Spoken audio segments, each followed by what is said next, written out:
Greetings from Dodger Stadium, which hasn't hosted a World Series game since 1988, though there is, of course, a team looking to change that this October. Hi, I'm Chris Myers. Welcome to the 2014 National League postseason preview special. Over the next hour, we're going to take a look at the NL teams with their eye on the World Series. All of them coming off notable regular seasons, all of them knowing that October will be their hardest month yet. We'll start with the team that plays here at this ballpark, a team undoubtedly built to win now.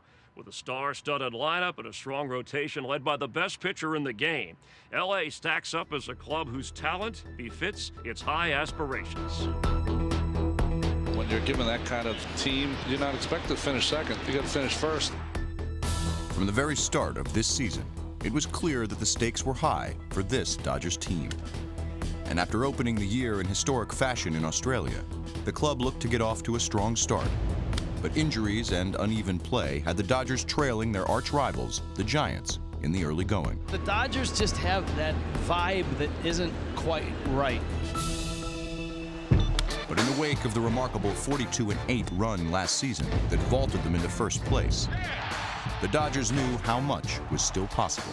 We were 9.5 back and we ended up winning the division last year, so we knew that we could do it this year too. And the Dodgers have won yet again. I think we just start playing better. You know, we got a little more consistent, and honestly during that stretch, because we made up like 9.5 games in 3 weeks, the Giants really struggled, and they give us a chance to get back in it. This is a very, very deep roster. It was just a matter of time before they took control of that division. The Dodgers are now in first place all by themselves. Hey, hey, hey, ole, ole, ole, ole.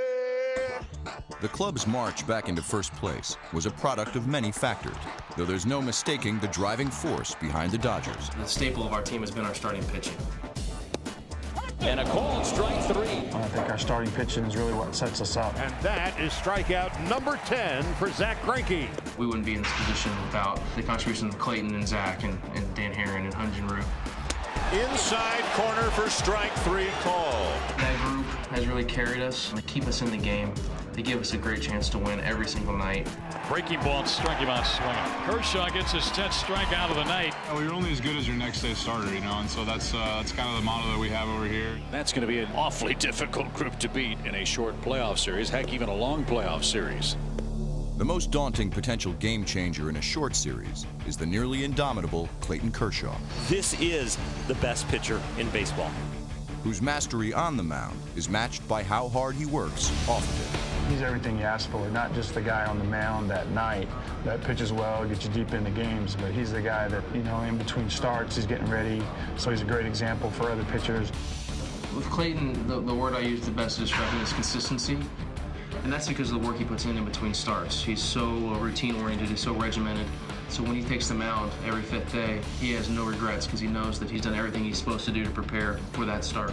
Another 1-2-3 inning for Clayton Kershaw. It's almost like he's a machine. He never varies from it, and to watch him go about his daily business is motivation for all of us. Swung on and missed strike three and a no-hitter. Clayton Kershaw on the 15th strikeout of the game.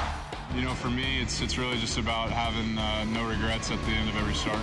The greatness of Clayton Kershaw shown off yet again. While the Dodgers' pitching is unmistakably a strength, the team can hit too. This is a 2-run home run for Adrian Gonzalez. We're obviously a really loaded team as far as superstars go in our offense. He swats it deep down the right field line. It is gone! And the attack has gotten even more potent thanks to the resurgence of former MVP contender Matt Kemp. I guess I got my swagger back. True. Who's enjoyed a strong campaign following injury problems and some early season rust. Going into the postseason with a guy like Matt Kemp, who was playing as well as he's played in a couple of years, becomes very dangerous, huge factor for the Dodgers. Matt Kemp continues his relentless tear the second half of the season. Show him who the papi is. You know the motto for the Dodgers?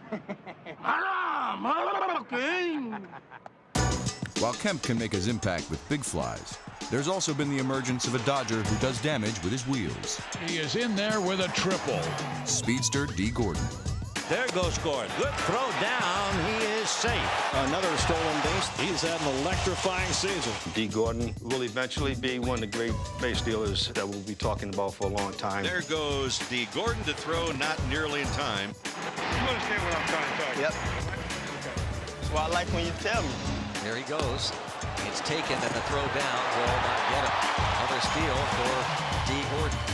And then there's the most electric, How you doing? but also mercurial weapon in the Dodgers lineup, Yasiel Puig. Yasiel is one of the most talented guys I think I've ever seen. He does everything on a baseball field you could possibly imagine a baseball player could do. Got a great arm, accurate, gets rid of it quick. Do you believe what you just saw? No. That's a sick play right there. You know, he's got power, hits for average. There's a lot of things that he can do. But from there, I think his growth has to come through the finer points of the game. There are times his game instincts aren't there. He's learning. He's late because he's trying to do too much.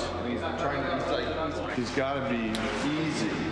I think Yasiel is really emotional, and it's hard to be really emotional and play 162. Puig just has to really get his mind settled.